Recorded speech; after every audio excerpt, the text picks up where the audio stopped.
የመጀመሪያ ጥያቄ የማደርገው በበዓላት ሁሌ የሚጠየቀው የእርድ ጉዳይ ነው እና ለመሆኑ የፋሲካ ዶሮ ስንት ሰዓት ይታረዳል፣ በሬው ስንት ሰዓት ይታረዳል የሚሉ ጥያቄዎች ብዙ ይበዛሉ። ይሄ እንዴት ነው ከቤተክርስቲያናችን ስርዓት አንፃር? የእርድ ጥያቄ የሚነሳው ብዙ ጊዜ ጾም ስላለው ከልደትና ከትንሣኤ በዓል ጋር በተገናኘ ነው። ሌላ ጊዜ አይነሳም።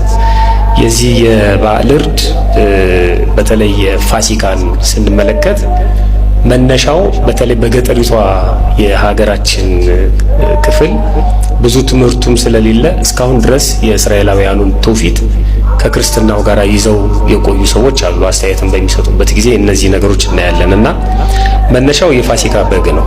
የፋሲካ በግ ያው እስራኤላውያን ከግብጽ ሲወጡ በመጨረሻው ሰዓት እንዲታረድ ታዘው የነበሩት የፋሲካ በግ ለዚያው ለትንሣኤው የእርድ ሁኔታ መነሻ ነው በብዙ መልኩ ማለት ነው።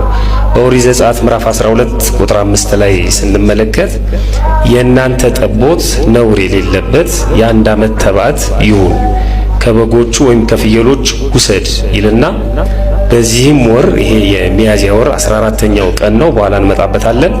እስከ 14ኛው ቀን ድረስ ጠብቁት፣ የእስራኤልን ማህበር ጉባኤ ሁሉ ሲመሽ ይረዱት ይላል። እንግዲህ ይሄ በግ ከታረደ በኋላ የሆነውን ተመልካቾቻችን ገብተው ኦሪት ዘጸአት ምዕራፍ 12ን ማንበብ ይችላሉ። ደግሞ የተለመደ የታወቀ ነው እና ግን ሲመሽ ይረዱት ስለሚል ግዴታ አይደለም፣ በግ አይደለም የሚታረደው። እኛ ደግሞ በባህላችን ለዶሮ ትልቅ ቦታ ስላለን በበዓል ጊዜ ዶሮ ነው የምንረዳው። ባህላዊ ምግባችንም እሱ ስለሆነ ማለት ነው። ቀደም ሲል የአባወራዎቹ ወደ ቤተ ክርስቲያን ሲሄዱ ሌሊት ማለት ነው ማታ ከምሽቱ 2 ሰዓት ወይም 12 ሰዓት ጀምሮ ወደ ቤተ ክርስቲያን ይኬዳል። ትንሣኤ ከመባሉ በፊት መድረስ ስላለባቸው ቅዳሴ ስለሚያስቀድሱ ማለት ነውና አባወራዎቹ ባርከው አርደው ለማወራዎቹ ይሰጣሉ። ከዛ በኋላ እነሱ አዘጋጅተው ከትንሣኤ በኋላ ወደ ቤተ ክርስቲያን ወደ ቤት ሲመለሱ ይፈስኩበታል ማለት ነው። ስለዚህ ከ12 ሰዓት በኋላ ይታረዳል ማለት ነው። አሁን ሁሉም ሰው ወደ ቤተ ክርስቲያን ስለሚመጣ የሚቀር ስለሌለ ስለዚህ ከጾሙ በኋላ የሚያርዱም ሰዎች አሉ።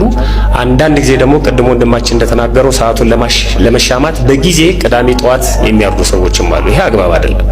ስለዚህ ከመሸ በኋላ ቢያርዱት በራሱ ችግር የለውም። ምክንያቱም የሚፈሰከው በዶሮው ከሆነ ሌሊት 9 ሰዓት ላይ ስርዓት ቅዳሴው አብቅቶ ወደ ቤት የሚሄዱ ከሆነ ዶሮ እንደገና ታርዶ የሚሆን አይደለም። ምክንያቱም በአክፍሎት ነው የሚቆዩት፣ በድካም ነው የሚቆዩት። ስለዚህ አባቶቻችን ቀደም ሲል ያደርጉት የነበረው ማታ ከ12 ሰዓት በኋላ አርደው ለሚሰራው ሰው ሰጥተው ወደ ቤተ ክርስቲያን ይሄዳሉ። ስለዚህ ከ12 ሰዓት በኋላ ብናርደው በራሱ ችግር የለውም። አሁን ደግሞ በሰንበት ትምህርት ቤት በአንዳንድ የጽዋ ማህበራት እንደገናም ደግሞ በስብከተ ወንጌሉ ምዕመናን እንዲያዋጡ እየተደረገ የፋሲካ ከብት ይገዛና ነዳያን እንዲፈስኩ ይደረጋል።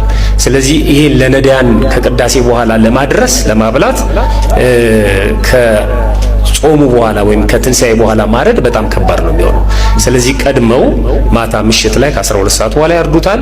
ግን እዚህ ላይ በጣም መጠንቀቅ ያለብን ቤተክርስቲያን ቅጽር ውስጥ ግቢ ውስጥ ከብት አይታረድም፣ የፍጡር ደም ስለማይነጥብበት ማለት ነው። እና ቦታ ተመርጦ ለየት ባለ ቦታ አርደው ነዳያንን ቢመግቡ ማታ ከመሸ በኋላ አርደው ጾማቸውን ቢፈቱ በራሱ ችግር የለውም።